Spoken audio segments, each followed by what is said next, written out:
So Michael, your portfolio is changing a bit. So it's not my portfolio, it's the Air Force's portfolio. Right, okay, got it.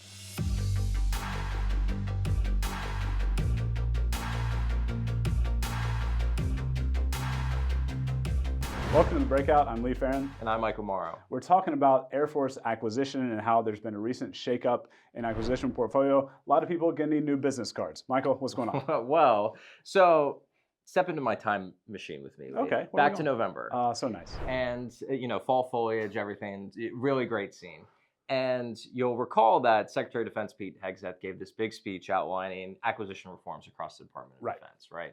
So this is the Air Force's first stab at implementing that vision. Right, and we already reported on the Army's version of this, and the big change is changing PEOs to PAEs, and I'm sure that means something to you. Right. So to decode what Lee just said, that's program executive officers. That's what used to be the case. These are the people who are managing programs. And their titles are going to be redesignated in the Air Force as PAEs, Portfolio Acquisition Executives. And this is supposed to be more than just a business card change. What it's supposed to represent is a delegation of more authority to them. And they've created kind of broader pots for these officials to be in charge of when it comes to weapon systems, right? Right, and there's 5 for the Air Force. Command, Control, Communications, and Battle Management, Fighters and Advanced Aircraft, Nuclear Command, Control, and Communications, Propulsion, and then Weapons. And there's also 2 for the Space Force, and those are Space Access and Space-Based Sensing and Targeting.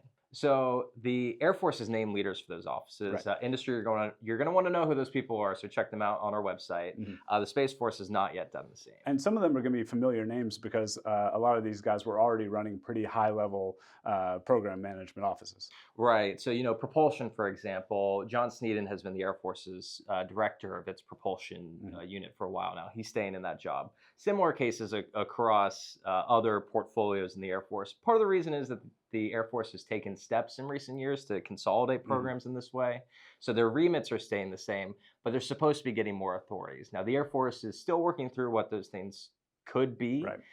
But some examples are contracting, airworthiness, staffing, decisions that a program manager in the past may not have had full authority to implement. But the Air Force is saying now, let's take that authority wherever it is, whether it's the service acquisition executive or someone else in the food chain, push it down to these new PAEs, and hopefully they will be more empowered to make decisions and do things faster. Well, yeah, because the whole point of this, as Secretary Hegseth said, is the Pentagon's attempting to basically speed up the acquisition process, get platforms in the hands of soldiers, sailors, airmen as fast as they can. And you'd be shocked at how much of that time is spent on paperwork. I'm not shocked at all, no. All right, and stick around after the break. We're going to take a look on the show floor at SNA 2026 here in Washington. At Leonardo DRS, our agility helps bring the ability to dominate in any scenario, on any platform, helping our warfighters accomplish the mission and get home safely. Leonardo DRS, our agility, your advantage. This is the Service Navy Association annual show in Crystal City, Virginia. And as far as defense trade shows in the Washington, D.C. area, this one's a little bit of the smaller side, but if you're involved with the Surface Navy, you kind of know it. It's a little bit of a family reunion. It's later in the day, so there's not as many people there, but throughout the day, it'll be packed with people saying hi to each other, grabbing a drink, seeing each other after a while. This show also has an extensive showroom. We're about to go down there, and I'm about to show you a few interesting items that caught my eye. So first off, we have the HII's Arleigh Burke-class destroyer Flight 3, which was delivered in 2023.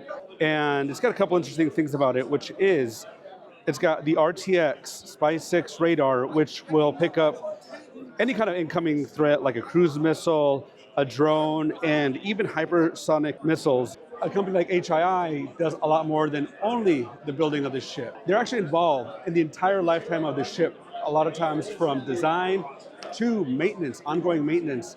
They're involved throughout the entire life. And let's go check out another item, which is Saildrone over at Lockheed Martin. So this is the Saildrone Surveyor. It is an autonomous vehicle. It's got diesel engine and it's solar powered. It's got a little bit of everything. And this is actually not at the Saildrone booth, it's at the Lockheed Martin booth. And they just invested $50 million to put the JAGM-4 missiles on existing drones here. So this will go 100 days on the water. And right now here, it's not part of any kind of carrier strike group. So it's very autonomous. So I was able to catch up with one of their execs, Debarshi Mandal, who talked about the armament on the Saildrone and that there's room to grow. Moving Saildrone from what it's done really well over the last several years, which is persistent ISR, and then moving it into a force projection role, in this case with the Dragon Quad launcher. But think of that as de-risking for future opportunities with additional kinetic missions and capabilities.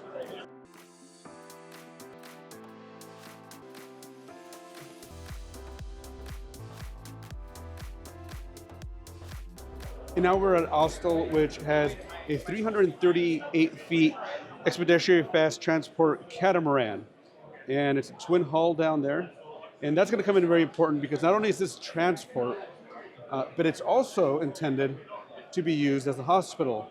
So having a catamaran twin hull design will allow a surgeon to not have to really deal with the rocking of a one hull or a single hull ship there.